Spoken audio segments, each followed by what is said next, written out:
Thomas Comes to Breakfast is remembered as a classic. But the more I think about it, the more convinced I am that Thomas was punished for an accident he didn't actually cause.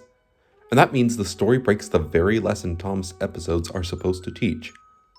And once you look at what actually caused the accident, the punishment makes no sense. Here's the problem. Well, a minor problem first. The station master being furious makes sense. His wife being furious because she has to cook breakfast again. Peak Sodor priorities.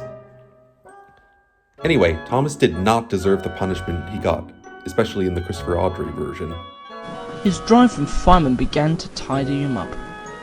"You're a perfect disgrace," they told him. "We're ashamed of you."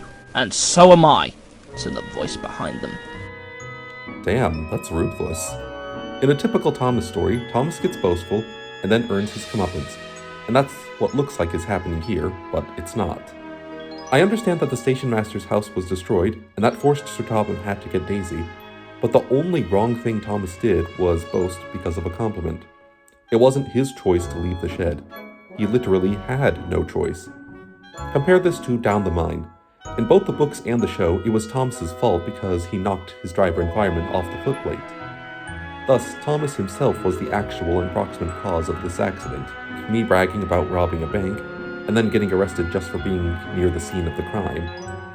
So, how would I rework this story? Ironically, let the engines be able to drive themselves, but their drivers and firemen can override them. So in my version, when Thomas, Percy, and Toby are having their argument, Thomas will move back and forth to piss them off, making him even more conceited than just his driver giving him a compliment. Then the next morning, Thomas tries to go out and scare them just like he did in the actual story, but that cleaner from earlier will try to stop Thomas and instead pull the throttle down. Now Thomas can't stop himself, and the crash still happens, and the story plays out as intended, but this time, Thomas actually shares the blame. Regardless, I think the cleaner was more at fault than Thomas was. So, did Thomas deserve his punishment at the end, or was Sir Topham Hatt being way too cruel? Comment down below.